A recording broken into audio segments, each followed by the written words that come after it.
how you can take care of your eyes while you're reading. One, first of all, breathe. Remember to breathe while you are reading. The brain and eyes consume 30% of the oxygen we inhale.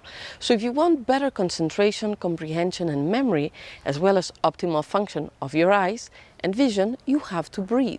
Two, it is very important that you maintain a relaxed posture and attitude, and that you complement this relaxed and present attitude with a summarized gaze, which we explained in a previous lesson. Three, it is also essential that you blink your eyes. Blinking is extremely important for the eyes and vision. The optimal blinking frequency is at least once every 2 or 3 seconds. In fact, I recommend you that you do an exercise, either with another person or by yourself, looking in a mirror that consists of 3 practices, each one for 1 minute, to become aware of the effect of blinking on your eyes and vision. First, for 1 minute, try to go without blinking and observe how your eyes feel when you don't blink. You can discuss it later with your partner. Second, observe the other person for 1 minute and count the number of times he or she blinks spontaneously, and have him or her do the same for you and report to each other. And 3, finally, set a metronome, stopwatch or timer so that you can give yourself a simple reference to make sure you blink every 2 seconds. Discuss with your partner how your eyes feel after this optimal blinking. So as you read, remember to breathe, to have a good posture, to look with the summarized gaze, and to blink. As you read, it is also helpful to put a post-it or a bookmark every few pages to remind you to breathe and blink. Every time you turn the page and find the post-it, you can move it a few more pages and you take the opportunity to look as far away as possible, preferably through an open window, or at least to the furthest place in the room where you are. And then you can continue reading. So this will remind you to breathe, blink, and look far away. In addition to the post-it that says breathe, blink, and look away, every 2-3 pages, I also suggest you to have a second post-it that you will move at the end of each chapter.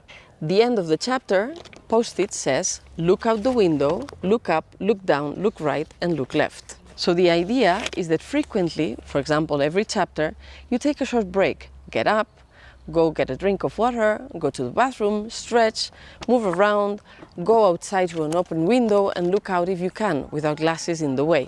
Breathe fresh air, do some sunning, blink your eyes, move your gaze in all directions, up, down, right and left, and especially towards distant elements that can catch your attention, and move your body a little. If you want, you can even do this Tai Chi, Qigong movement, which mobilizes your whole back. You can also play juggling games with balls so that you can look something in motion. You can also do palming for a moment and then start a new chapter. It is ideal that you set a time to pause.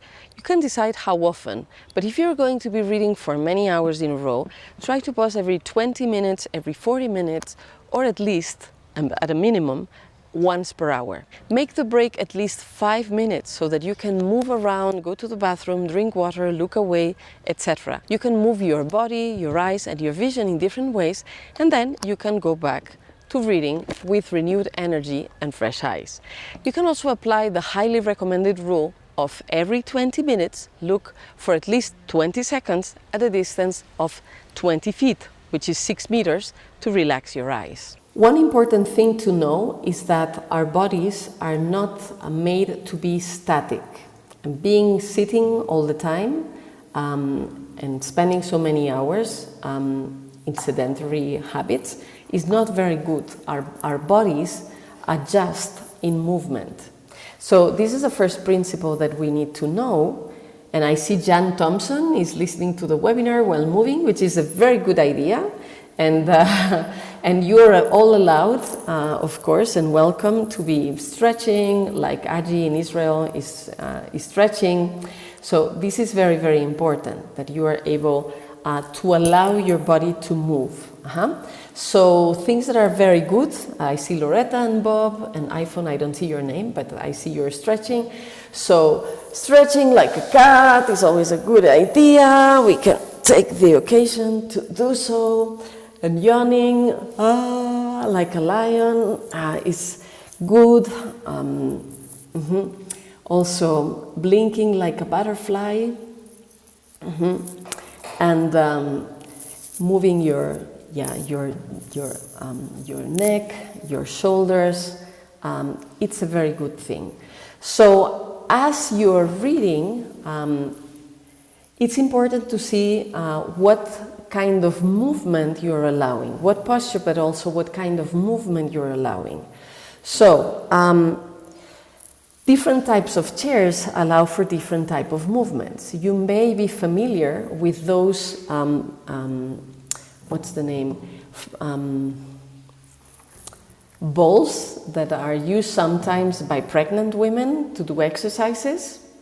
Well, you can use these big balls also to sit on them. And actually, Gundo, you gave... Yeah, you offered me one for my birthday once, Gundo. Do you remember? A big green one, a gym ball. Mary, thank you for the thank you for the help with the language. Yeah. So these big gym balls are very, very interesting because you are sitting on them, but in order to not fall from them, you're making micro movements all the time, so that you are keeping up in it. And this keeps your muscles adjusting and moving, and it's actually very good for you. Another kind of chair that is an alternative, it's actually my favorite, I like it more than the ball personally, but this goes in personal choices. Let me look for it online so that I can show you the picture. Yes. It's this kind of chair that is like a balancing chair. See, the Barrier chair? Do you see it? So I just took some page on the internet selling it. In this chair, you have your knees on this side of the chair, and you have, your butt is on this. Some of them have something to hold the back and some not. The thing is that in this chair, you're keeping the movement also. So it's good for your back muscles to keep strong and and to keep a good posture. So these two kinds of chairs are very interesting. Now, sometimes you don't get the choice, and if you are reading a lot of time in an office or something like that, and you have office chairs, well, you will want to make sure that your feet are well on the floor and that your knees are at an angle of 90 degrees, yes? You'll also want for your table not to be too high or too low, and you'll notice if it's too high or too low because your shoulders will be tense. Some desks have the capacity to go up and down, and they are even stand-up desks. Those are very interesting because you can adjust to make sure that it's the right side, the right height if you are sitting, but they allow you also sometimes to be standing. And when you're standing as you're reading or working, it's interesting also because you keep in movement. More things about the posture. If you're sitting, you will want to make sure that you have an open position, yeah? If you're reading on a screen, make sure that the screen is high enough that you're not bending your neck, because if your head is bending, it's going to actually be as if it weighed many more kilos than it does in reality. It's a lot more work for the muscles, so you want to keep your head up and your eyes slightly towards up, if it's on a computer. We'll talk if it's on paper of other options. So you want your position to be open and straight. In this way, you're going to have the less tensions accumulating in your body as possible. And this is important because the reason why we lose focus and we lose the capacity to focus at different distances with our eyes is due to tension that is accumulating in the muscles inside and around the eyes that are those responsible for focusing. But these muscles in the eyes are connected through the fascias to other muscle groups in the body, And so the more you have tensions in your body, the more there's tensions in the eyes, and the more difficult it is to release them. The more you have a good posture, you have mobility for your body, the easier it is for your eyes and the eye muscles to be relaxed and to be mobile. Yeah, this is important. And you'll probably notice as I'm talking, since we're talking about mobility, that my eyes don't stop moving. Yeah, maybe if I was a student of PNL, I would be told that I should look at the camera all the time, so that you have the impression that I'm making eye contact with you all the time. And maybe this is good for sales, but it's not very good for your eyes. The eyes need movement, so the eyes need to be blinking, and the eyes need to be looking at different details and to be moving all the time. And for the eyes to be able to be moving all the time, the eyes need to have relaxed muscles. For the eyes to have relaxed muscles, the rest of the body needs to be relaxed too. The eyes are the first organ to become tense in the body and the last to relax. And there's a reason for this. Most of us are visual. Most of the information is visual. So the things that impact us the most also come through the eyes. Have you seen horror movies? What's the kind of gaze that people have in these movies? Yeah? So the first thing that you can see is like the eyes becoming rigid and becoming tense. So the eyes are the first to tense and they are the last to relax in the body. So we want to have a body that is relaxed in general so that the eyes can relax. But we also want to do things that are specific so that we relax the eyes. So I'm going to transition here from posture, although we could say a few more things about posture, and I'll teach you the main relaxing technique, and even if it's in all the courses, because it has to be. I love to teach it to everyone on every occasion possible, because it's really, really, really a very important technique to keep your eyes in good shape, which is palming, but we'll do it in a minute. So more things about posture. If you're reading on a book, the book, you probably will want to hold it on a, how do you call that? Stand? Yeah, on a stand. So in Spanish it's called atril.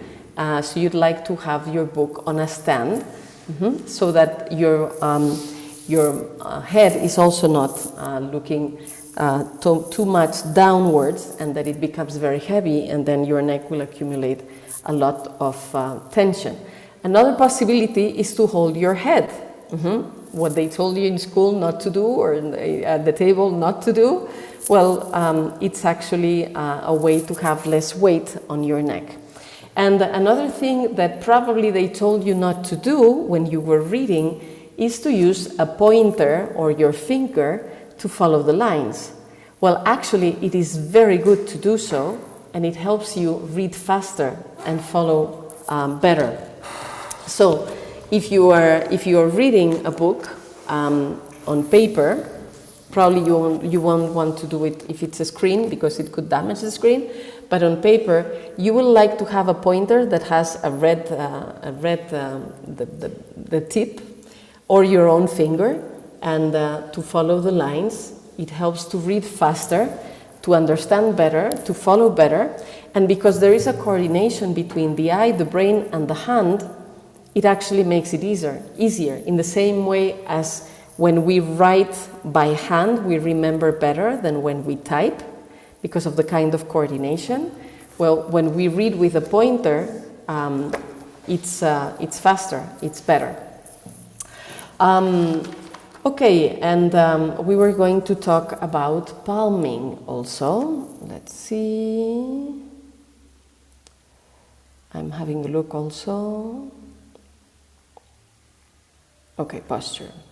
Okay, so let's talk about palming. Palming is one of the star techniques of natural vision improvement, and I would really love for everybody in the planet to know about this technique, because it is absolutely amazing. It is a very, very, very, very good technique, and if you practice it every day, even if you practice it a minute here, a minute there, ideally 10 minutes, 10, 15 minutes is a very good time. But even if you don't have that much time, if you practice for a minute, for 2 minutes, you will notice the difference.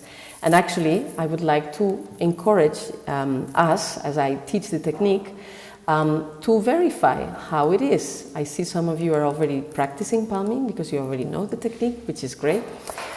Before we do this technique, I would like to ask you to look around you and to see how you see. I'm going to ask you to pay attention at different elements of your experience of seeing, different dimensions of the experience of seeing. How well do you see light? How do you see colors? How bright, how intense? How do you see depth perception? So how do you see the empty space or the 3D of things, the three-dimensionality of things? How do you see contrast? If there's things moving around you, well, how well do you perceive movement? Or how wide is your visual field? Just pay attention at all these aspects as you're looking around, so that you can compare before and after the palming technique what happens. Yeah? And if you have an eye chart or small print around you, you could also have a look how well you see letters of a certain size at a certain distance quickly. We're not going to do a very thorough evaluation, but so that you have an impression, a first sense of what palming can do for you. Yeah, we're going to compare the before and after. So you've had a look around you, I hope. I see. Very good, Dave. I encourage you to yawn. Yawning is very, very good to have your eyes moist and to relax and to have more oxygen coming to your brain. So that's very, very good. Very good. Ellen, also, congratulations. And yawning is also contagious. So when somebody yawns, it encourages everybody else to do so. It's a very good thing. Oh, if you were looking around you with your glasses on, then I'm going to ask you to repeat the exercise without the glasses. Because I see you, Gundo, that you had the glasses on. So have a look without glasses, how you see. It doesn't matter if you see blurry at this moment. It's just to have an impression of the before-after effect of palming. So again, see how well you see light, colors, contrast, depth perception, the width of your visual field. And now we're going to do a bit of palming and we'll compare. So, some people like to rub their hands to make them be warmer, and that's helpful. And some people like to shake their hands so that if there's any tension in the muscle in the hand, they're released. Some people like to activate the energy in their hands when they are knowledgeable in energy techniques. Well, in any case, the idea is that your hands are relaxed so that that's what they're going to convey to the eyes. So you're going to put your hands in the shape of a spoon now, yeah, not flat, because if they're flat, they could convey some tension or some pressure to the eyes. So you're going to put them in a spoon-like position. You're going to cross your fingers, doesn't matter which hand goes in the front and which in the back. And you'll put your fingers on your forehead so that your hands, the palms of your hands, are covering your eyes. And you will close your eyes. If you have contact lenses, you want to remove the contact lenses before. And of course, you don't wear any glasses when you're doing the palming. You already remove them to do this quick evaluation. If you can, it's more restful if you can put your elbows on a table or on your knees or on some cushion so that you're not holding your arms and they weight and they create tensions on your shoulders. Yeah? And so, an important detail also, as you have your hands over your closed eyelids, your palms over your closed eyelids and the fingers over your forehead, it's very important that you verify how is your breathing. Because if you're constraining your breathing, well, that's not going to be any relaxing at all, and it's not going to bring oxygen to your brain, so that's not going to help you either. So make sure that you can breathe deeply as you are doing the palming. And with your eyes closed, make sure that the space with your covered eyes with your palms is as dark as possible. Now, as we're doing the palming, why does palming work? And so you can keep doing palming while I'm explaining this. So on the one hand, there's heat in your hands. Yeah, there's energy in your hands.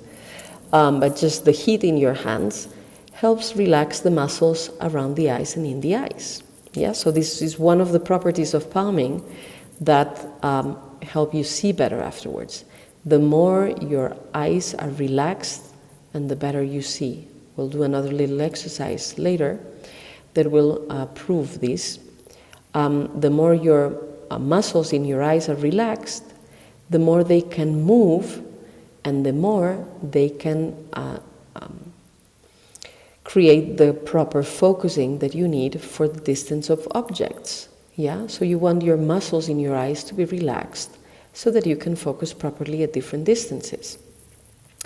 This is reason number one why the palming works.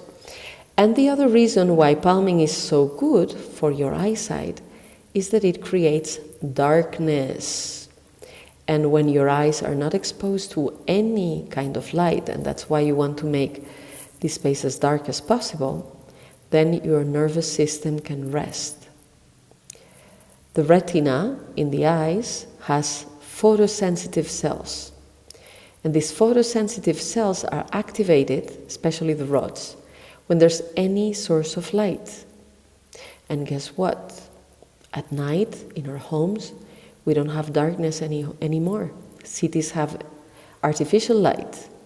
And sometimes in our rooms, even if we have blinds, well, there's some kind of pilot of the alarm clock or the iPhone or the television. And so even at night in our rooms, we may have sources of light which keep our nervous system from resting fully and which keep our retinas, our eyes, from resting fully. So every time that we can create a moment of darkness as complete as possible, it's resting for the rods and the cones in our retina, it's resting for the eyes. And because the eyes are so deeply connected with the brain and so the nervous system, it helps us rest our nervous system. The more relaxed we are, the better we see.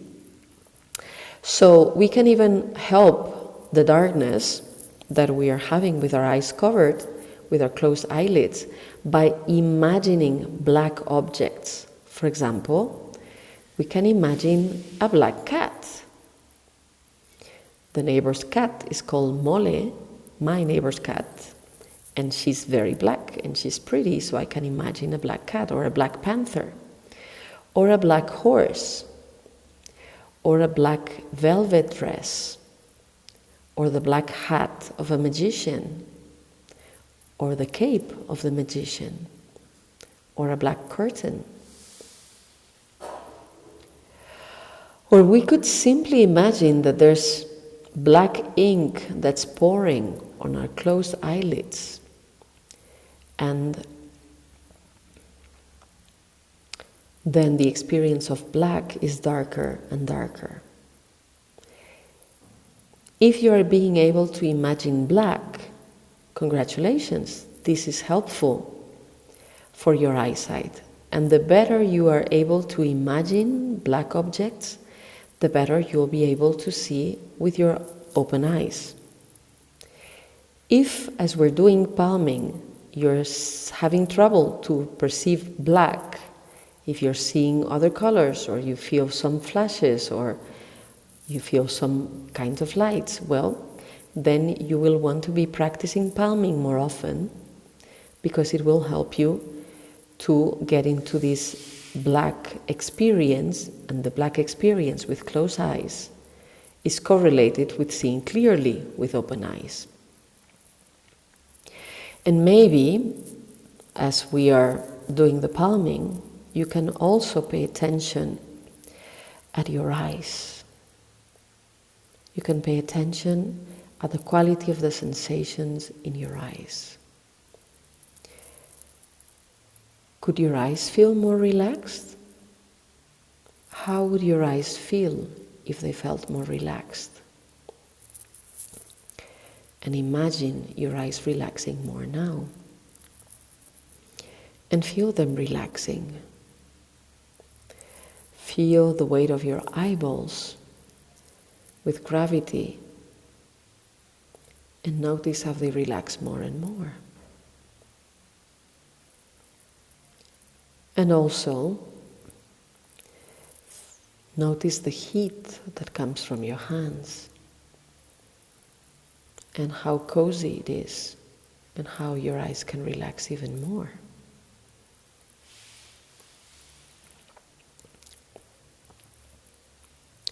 And now feel not only your hands and your eyes relaxed, but feel the skin of your face that's relaxing, and your skull. And feel your neck. And imagine that your neck is relaxing too. Imagine your neck becoming more like butter, more flexible, softer. And your shoulders too. Notice your arms becoming more and more relaxed. And also your shoulders and your back. Feel the area of your chest relaxing more as you notice that you breathe more calmly and more relaxed. And feel your belly, your abdomen also relaxing. If there's any tension in any of these areas, imagine that dissipating as you relax more and more.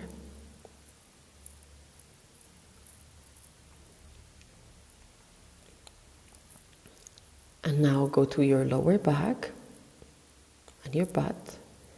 Imagine all those organs in that part of your body relaxing more and more. Your lower belly. Feel your buttocks relaxing more, and your thighs, and your knees, and your calves, and your feet. Now all your body is more relaxed. And you can notice how your eyes feel more relaxed in a more relaxed body. When you're doing palming, you can take the time you want. You can take 1 or 2 minutes, or you can take a longer time. And as you imagine your eyes relaxing, you can also invite the rest of your body to relax. Imagine it and feel it.